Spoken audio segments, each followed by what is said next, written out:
আমি যদি মরেও যাই আমি কখনো ইসলাম বদলাবো না। ইমাম সাহেব জামাল উদ্দিন আজমি উনি আমার নামটা দিয়েছে মোহাম্মদ আবদুল্লাহ। ওনার হাতে কলেমা পড়া আমি ইসলাম গ্রহণ করছি। বড় ভাই বলছে ওরা আমি মাইজকে মেরে ফেলবো। ইসলাম এরকম একটা শান্তির ধর্ম, তা যত কিছু হোক কিন্তু আমি আমার নিয়ত পাল্টাবো না। অন্যদির দোকানে আমার গালি করে মিয়া তোমার জবান ঝুট, ইনকাম যা করি তা রাস্তার মধ্যে পুলিশের লয়ে যায়। আলহামদুলিল্লাহ, আমার নাম মোহাম্মদ আবদুল্লাহ, নব মুসলিম। আমি নতুন ইসলাম গ্রহণ করছি, ঠিক আছে। এখন পরবর্তীতে মনে করেন যে আমি ঢাকা শহর চলে আসি, এখন আত্মীয় স্বজনের কাছে যেতে পারি না। আমার বাবা মা ওখানে ছিল, ওখানে আসে, ঠিক আছে, কিন্তু আমি আর ওদের কাছে যেতে পারি না। আমার আগের নাম ছিল আকাশচন্দ্র পাল, আর এখন ইসলাম গ্রহণ করার পরে আমার নাম হচ্ছে মোহাম্মদ আবদুল্লাহ। আর আমার বাবার নাম হচ্ছে কানুচন্দ্র পাল, মার নাম সরস্বতী রানী পাল, আমার বড় ভাইয়ের নাম সুমন চন্দ্র পাল, আমার ছোটো ভাইয়ের নাম প্রকাশ চন্দ্র পাল, এর ছোটো ভাই আরেকটা আছে, এটার নাম হচ্ছে বিকাশ চন্দ্র পাল। আমার আত্মীয় স্বজনের থেকে অনেক বাধা বিদ্ধি অনেক কিছু আসছে, কিন্তু সব কিছু এড়িয়েও আমি আমার ইসলামকে আমি আমার মতন করে নিছি আর কি। আপনি কত বছর আগে ইসলাম ধর্ম গ্রহণ করেন? তার আগে কেমন ছিলেন? ইসলাম ধর্ম গ্রহণ করার পর কেমন আছেন? আলহামদুলিল্লাহ, আল্লাহর রহমতে আল্লাহ অনেক ভালো রাখছে, কিন্তু একটু কষ্ট হইতাছে, একা তো, পাশে কেউ নাই। তারপর আল্লাহ আমার অনেক ভালোই রাখছে আলহামদুলিল্লাহ। কিন্তু হয়েছে কি একটু সমস্যায় আর কি, কাজকাম করি তো, কারণ রিক্সা চালাই দিকে ইনকামটা হইতেছে না, সমস্যায় আছে। কত বছর আগে ইসলাম গ্রহণ করছি আপনার 21 সালে। তাও আমি সিলেটে জামিয়া মসজিদ হযরত শাহ আরশদ মসজিদে ইমাম সাহেব জামাল উদ্দিন আজমিরি সাহেব ছিল, উনি আমার নামটা দিয়েছে মোহাম্মদ আবদুল্লাহ। ওনার হাতে কলেমা পড়া আমি ইসলাম গ্রহণ করছি। এর আগে ইসলাম ধর্ম গ্রহণ করার পরে আপনার উপরে কোনো পারিবারিক হুমকি কিংবা হত্যা এমন কোনো আসছে কিনা জীবনে? হ্যাঁ আসছে, আমার বাবা বলছে আমার দাও দিয়ে কেটে ফেলবে, মা বলছে মেরে ফেলবে, বড় ভাই বলছে ওরা আমি মাইজকে মেরে ফেলবো। অনেক হামলা আসছে, কিন্তু আসার পরও আল্লাহ তাআলা আল্লাহ নিজের মতন করে রাখছে, ঠিক আছে। আল্লাহ আমারে সাহস দিছে ওইরকমভাবে। তা যত কিছু হোক কিন্তু আমি আমার নিয়ত পাল্টাবো না। আমি আমার নিজের ভিতরে নিয়তটা সঠিকভাবে রাখছি, তার জন্য আল্লাহ আমারে পছন্দ করছে। আর আল্লাহর দুনিয়ায় কষ্ট করতে আসছি, কিন্তু কষ্ট করতেছি, কিন্তু দিনের জন্য কষ্ট করতেছি, আখিরাতের জন্য কষ্ট করতেছি, কিন্তু দুনিয়াতে তো কিছুই নেই। ইসলাম ধর্মটা আপনার কাছে কেন ভালো লেগেছে? কী কারণে এটা গ্রহণ করেছেন? এটা হচ্ছে গিয়ে ইসলামে শান্তি আছে, অপুরন্ত শান্তি, এবং দুনিয়াতে যাই হোক আখিরাতে অনেক ভালো কিছু পাওয়ার সম্ভাবনা আছে। কিন্তু হিন্দু ধর্মে থাকার পরও আমি অনেক চিন্তা করছি, যখন চিন্তা করছি যে মরে গেলে আমার পুরা দিয়ে দিব, এই জ্বলন্ত আগুনে আমি জ্বলবো, তারপরে আবার জাহান্নামে যাব, তার চেয়ে আমি বরঞ্চ ভালো আমি আল্লাহর এই রাস্তায় যাই, আল্লাহর রাসূলের রাস্তায় যাই, অনেক ভালো হইব, ফায়দা হইব, নিজের জন্য অনেক ফায়দা হইব। এবং আরও আশেপাশে বহুত ভাইবাদার ছিল, তাদেরকে আমি বুঝাইছি চলে আসো আমার সাথে, ইসলাম গ্রহণ করো। ওরা বললো ভাই তুই বালা, তুই যা, ঠিক আছে। ওরা বাপ মা ছাইরা আসে নাই, আমি আসছি। আপনার দেশের বাড়ি কোন জেলায়? দেশের বাড়ি ব্রাহ্মণবাড়িয়া, নবীনগর থানা, কাটালিয়া গ্রাম, ইব্রাহিমপুর পৌরসভা। এখন বর্তমানে আপনার জীবনযাপন কেমন চলে? জীবনযাপন বর্তমান একটু অনেক কষ্টের ভিতরে আছে আর কি। আজকে বিগত 6 মাস ধরে ঘর ভাড়া দিতে পারি না, বাড়িওয়ালা অনেক চিল্লাইতেছে, এবং কাজকাম করতেছি একটা যাই, কেউ কাজকাম দেয় না। এরপর কেউ একজন আমার একটা রিক্সা দিছে, অটো রিক্সা, সেটা নিয়ে বাইরে হয়েছি রাস্তায়।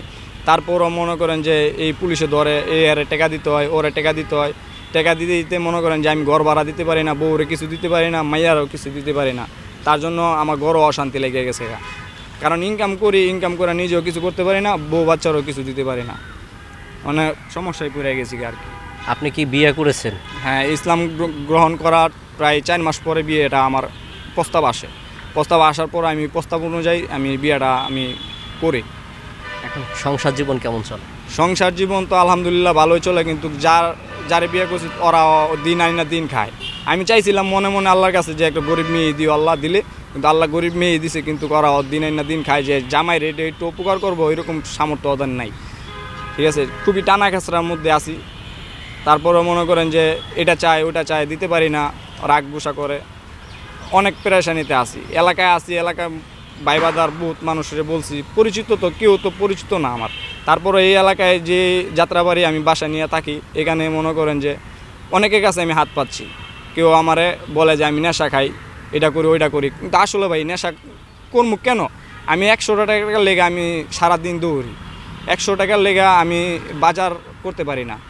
এমনও দিন যায় 50 টাকা কারো কাছ থেকে হাত পাততে হয়, এমনও দিন যায় 500 টাকা কারো কাছ থেকে হাত পাইতে আমি ওষুধ আনতে হয় বউ বাচ্চার লেগা নিজের জন্য। কিন্তু মানুষে অনেক কিছু ভাবে, কিন্তু সেটা তো আর আমার বিষয় না, কারণ মানুষ অনেক কিছু ভাবতে পারে, কারণ ওই বিষয় ভাইবা মনে করেন যে আমারই ক্ষতি হয়। আপনি কি বর্তমানে নামাজ রোজা করেন? হ্যাঁ, নামাজ পড়ি, রোজা রাখি, নফল রোজা রাখি, নফল নামাজও পড়ি, তাহাজ্জুদের নামাজও পড়ি। আল্লাহর রহমতে যতটুকু আমার সম্ভব, আমি ইনকামের বাইরে আবার ইনকামের ভিতর দিয়ে আমি যতটুকু ইবাদত বন্দেগী করতে পারি আমি ততটুকুই করি। আল্লাহর রহমতে আল্লাহ আমার অনেক ভালো রাখছে, আল্লাহর প্রত্যেকটা নিয়ামতেই আল্লাহ আমারে অনেক ভালো রাখছে। এখন বর্তমানে আপনার কি কি সমস্যা ফেস করতে হয়?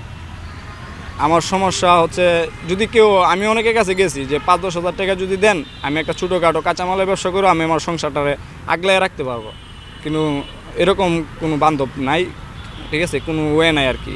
আর আমার ব্যাকগ্রাউন্ডে আমি আত্মীয়স্বজন বহুত মানুষের বলছি, আত্মীয়স্বজন কেউ আমার পক্ষে আসতে চায় না, কেউ আমার 1 টাকা দিয়ে সহযোগিতা করতেও চায় না, বরঞ্চ আমার আরও অপমান আরও লাঞ্ছিতই দিচ্ছে আর কি। তারপরও আমার তো আল্লাহ ভালোবাসে, ওই ভালোবাসি বিধায় আমি একটু কষ্ট করে মনে করেন যে দিনটা পার করতেছি, কিন্তু এরপর অনেক কষ্ট হইতেছে ভাই, ঠিক আছে, নিজের বানাইতে পারি না আর কি, বুঝাইতে পারি না।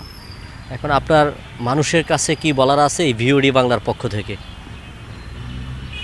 এই দেশের মানুষরে একটাই বলতে চাই যে ভাই, এই দুনিয়ায় সবাই চিরস্থায়ী না, আর এই দুনিয়ায় আমি আল্লাহর রহমতে আল্লাহর দিনের রাস্তায় আসছি, ঠিক আছে, আল্লাহ আমার অনেক ভালো রাখছে, আর আল্লাহর দিনের কাম যারা করে তাদেরকে আল্লাহ অন্যভাবে ভালোবাসে।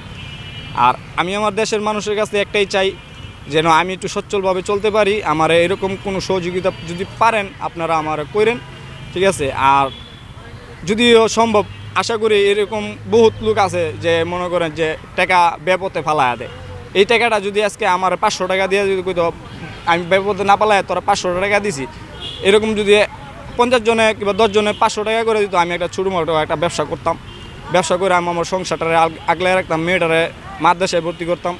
এটাও পারতাছি না, মাদ্রাসায় ভর্তি করতে গেলেও কিছু টাকা লাগে, এটাও পারতাছি না, মানে সব দিক দিয়ে আমি পেরেশানিতে চাপের ভিতরে পড়ে গেছি, মানে নিজেই বুঝাইতে পারতাছি না যে এখন কি করব আমি।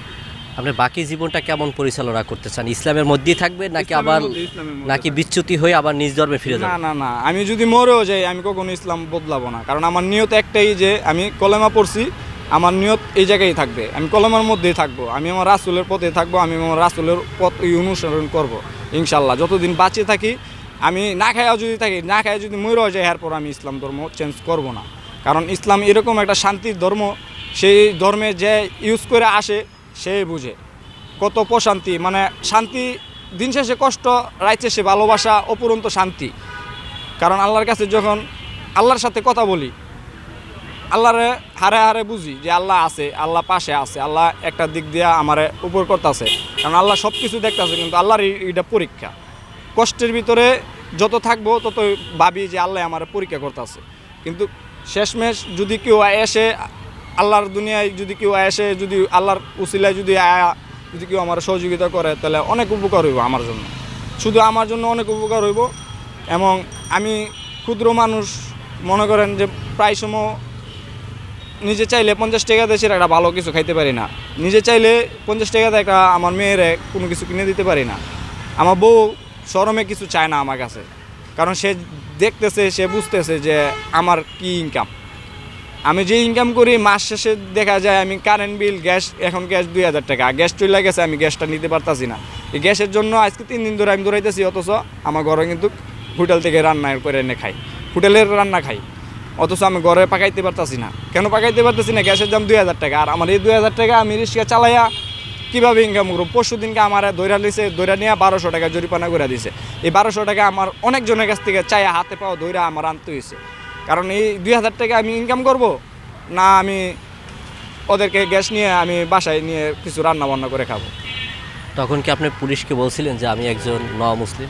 হ্যাঁ, আমি বলছি নও মুসলিম, ভাই আমি এতিম অসহায় একজন গরিব দুঃখী, আমি নও মুসলিম, ঠিক আছে ভাই আমার গাড়িটা ছাড়া দেন। ওরা ছাড়ে নাই, ওরা আরও আমার গালাগাল করছে, আমার রাব বাসায় গালাগালি করছে, ঠিক আছে, আমার অনেক হুমকিও দিছে, তুই বেশি কথা বললে তোর গাড়ি 1 মাস পরে পাবি। এই মুহূর্তে আব্দুল্লাহ, আপনার কি বলার আছে ভিওডি বাংলা দর্শকদের এবং কি চাওয়ার আছে সেটি আপনি বলতে পারেন।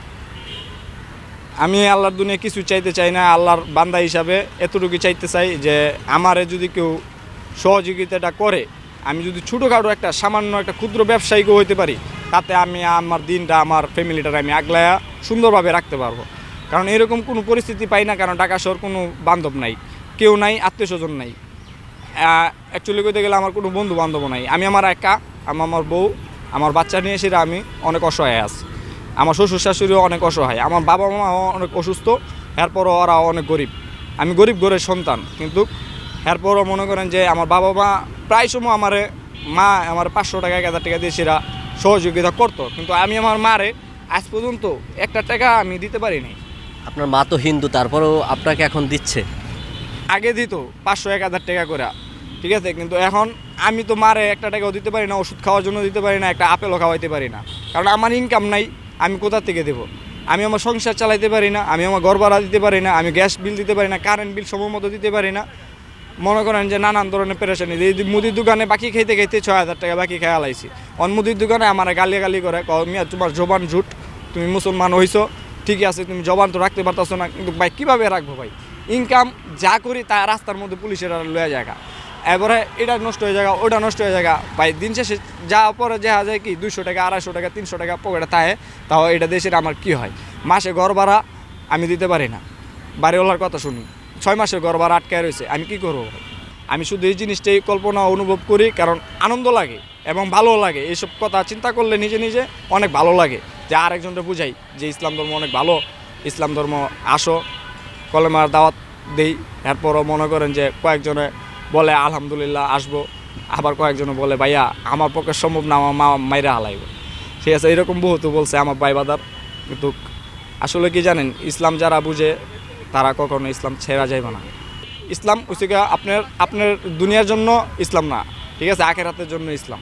আর এই দুনিয়াটা হচ্ছে আপনার পরীক্ষা, কারণ এই দুনিয়াতে আপনি ইসলামের দিক দিয়ে আপনি সচ্ছলভাবে যদি চলতে পারেন, তাহলে ইনশাল্লাহ আমরা সব মুসলমান ভাইয়েরাই আখেরাতে পাস করব। আব্দুল্লাহ, আপনাকে অসংখ্য ধন্যবাদ আমাদের ভিওডির সাথে যুক্ত হয়ে গল্প করার জন্য। ভালো থাকবেন, সুন্দর থাকবেন।